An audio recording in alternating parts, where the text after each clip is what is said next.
P. Henson and Gabriel Union and the unfair pay in Hollywood. Gabriel Union and Taraji P. Henson are two legendary female actresses in Hollywood, legendary black female actresses. But I want to say this.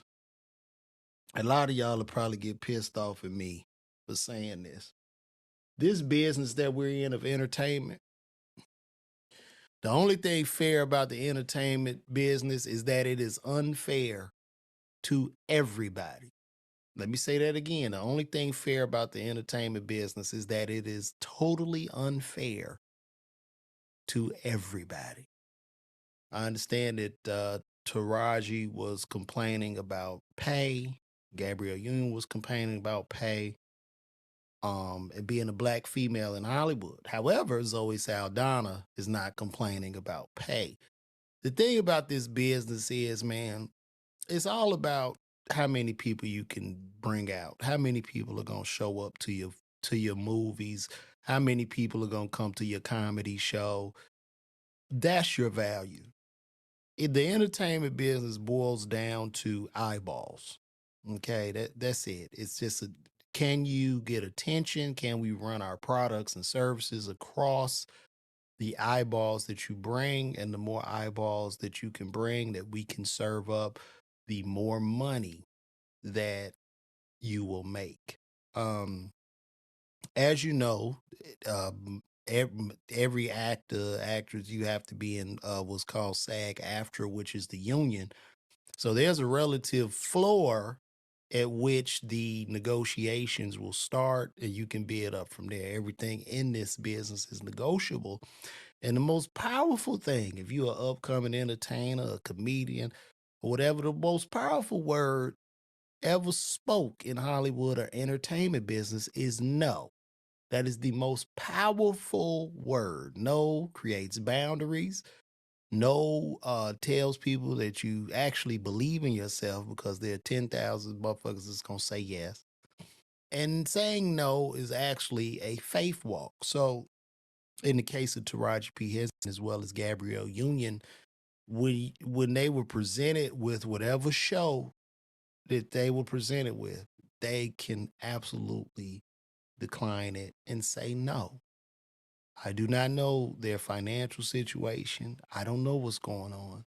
But sometimes you just have to stand on that shit, because, and then they have to know too, you can't duplicate another Taraji P. Henson or Gabrielle Union.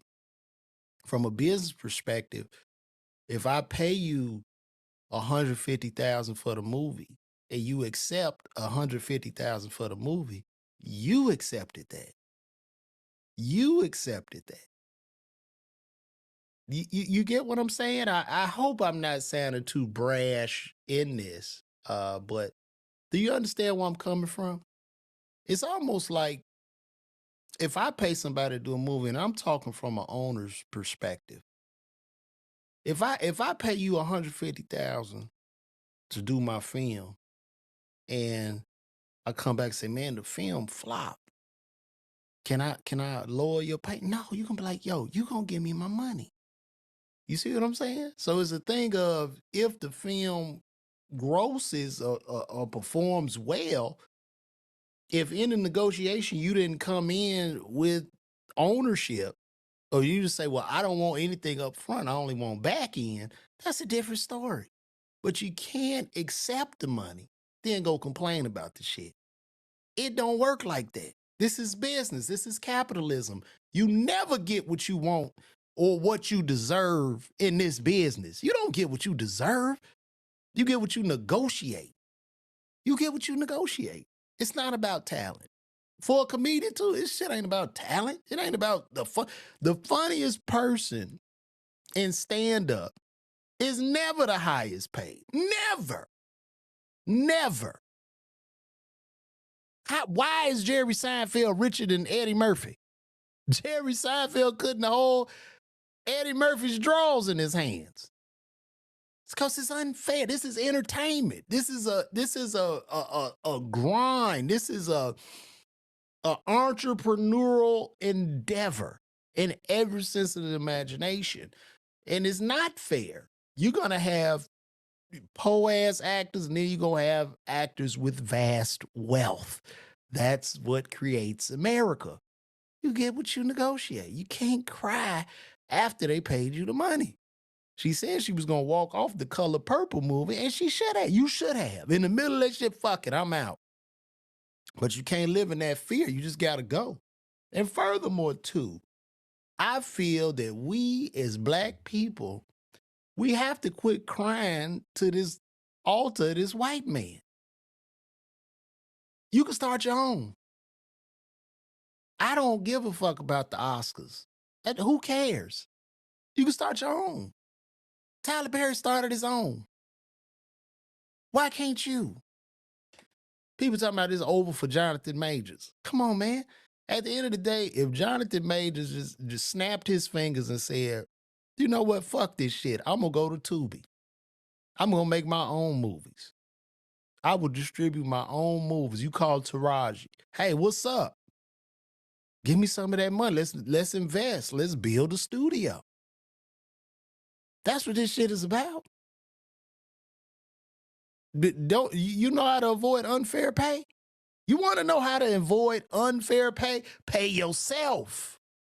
That's how you avoid it. Pay yourself. And paying yourself comes with risk. It comes with a lot of risk. But it comes with growth and learning. People often ask me, LaVar, you ain't got no assistant or nobody. No. I do this podcast 100% on my own because I believe in me.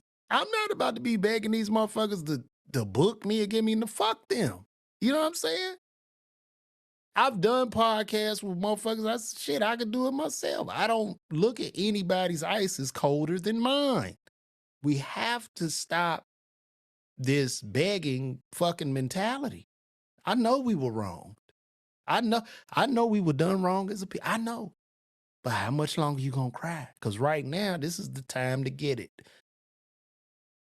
And if you don't think that technology and the digital space is leveling the playing ground of equality and fairness, you're sadly mistaken. The only thing I would call unfair is that you have, the tech gurus that empower, you got 1,000 people over 1 billion, which is a tragedy in itself. But there'll probably be some intervention with that. But now the time to build, I ain't complaining about shit. You know what I'm saying? I can't sit there and be like, well, why they pay Kevin Hart $1 million for a show in State Farm Arena? I could give a great show like him. Why don't they give me the money? You can't do that. This is not how life works. I can't sit here. There's many days I want to cry, but you can't cry about this shit. It's show business. If you want a fair business, your ass need to go in the nursing. And this is what rattles my cage. You can't have a net worth of 15 and 20 million and you crying out. Ain't nothing to cry out about.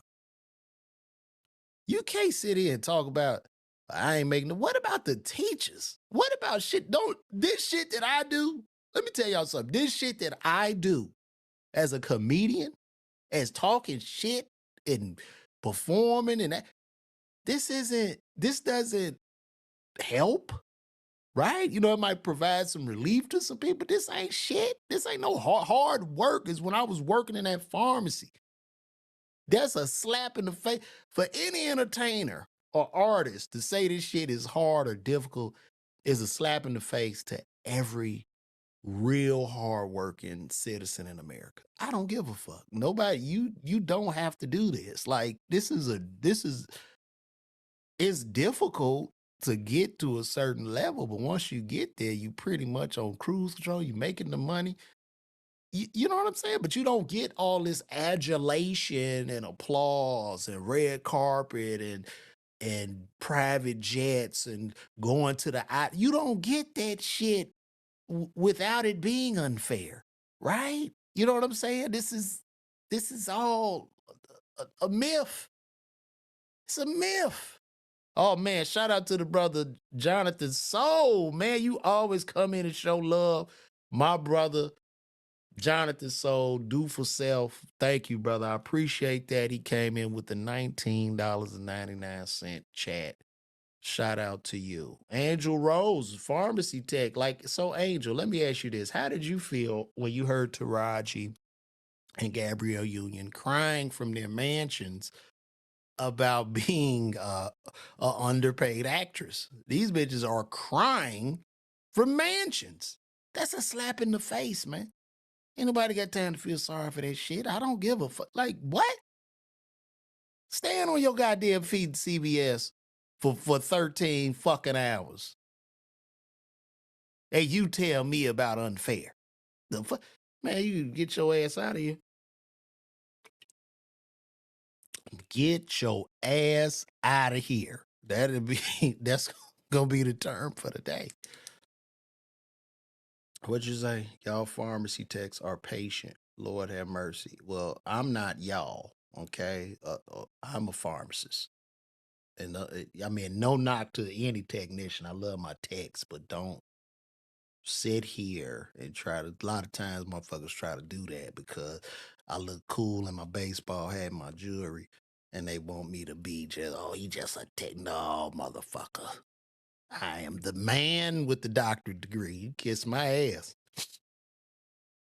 Tell him, Angel.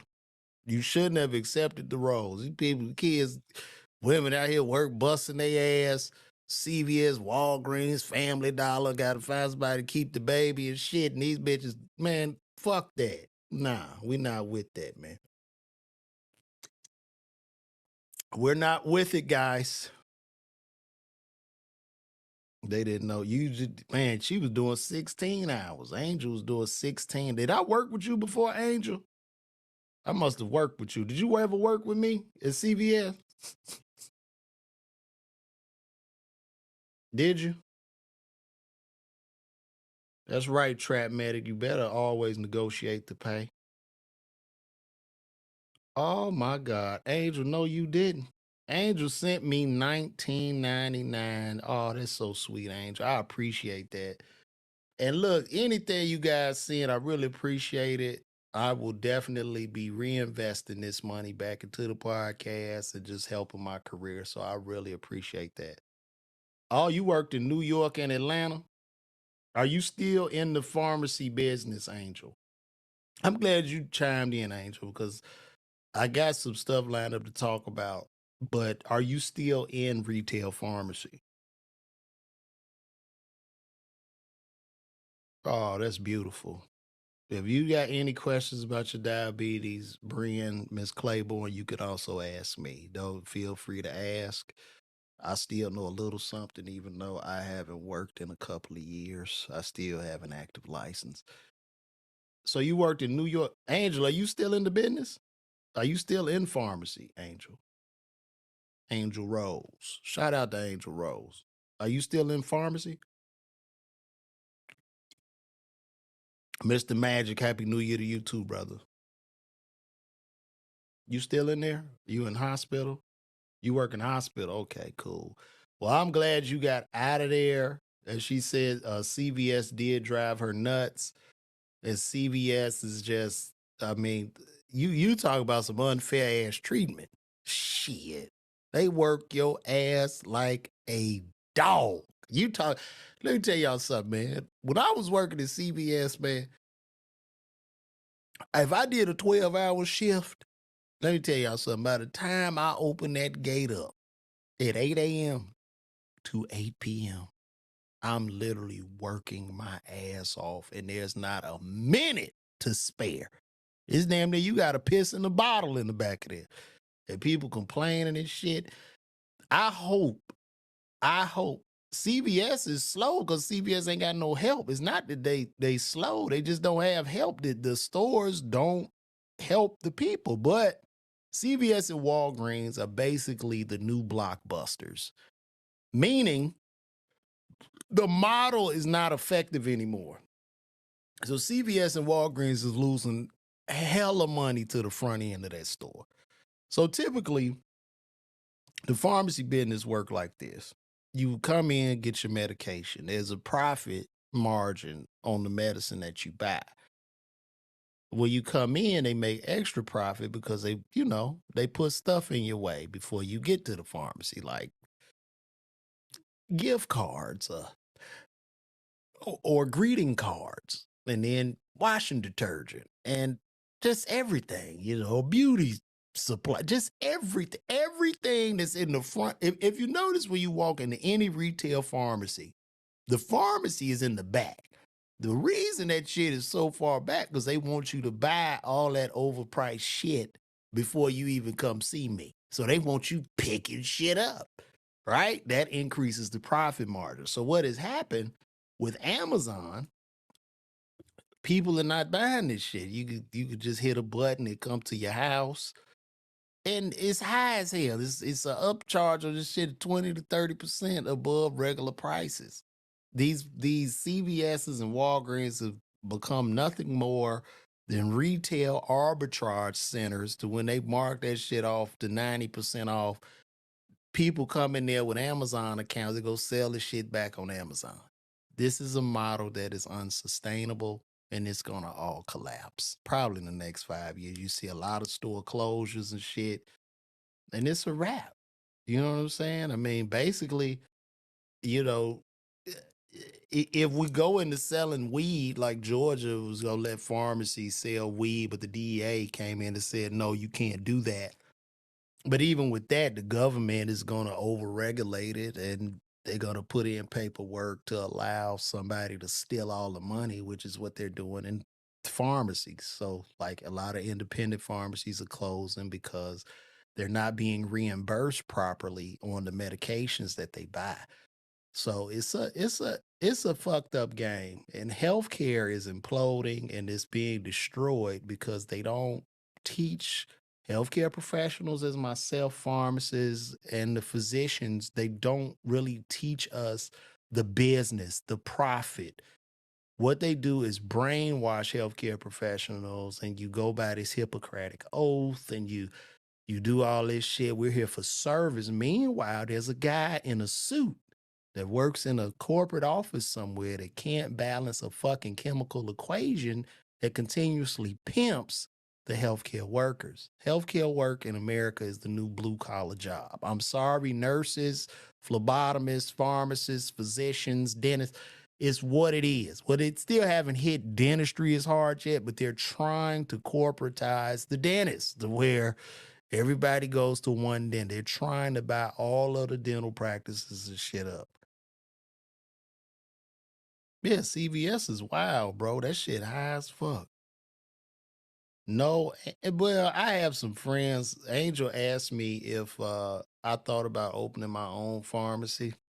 It was a thought. Um, I don't. I would have to talk to the friends. I mean, I don't really know if I want to commit to that. I love doing stand up. Um, and owning a pharmacy. I mean, it's cool, but it's probably a lot of fires, a lot of headache. You got audits, reimbursements.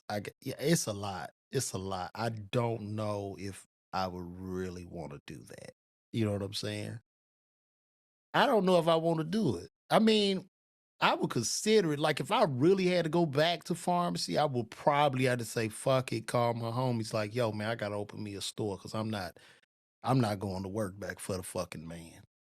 You know what I'm saying? Now, I'm not saying I won't, but my gosh, dude, if I had to go back, it would literally be for me to just get a couple dollars and try to open my own straight up. Like, and that's that. But we gonna move right along. Angel, thank you again, man, for the love and that 19.99, that $19.99 chat pay, or that tip. I really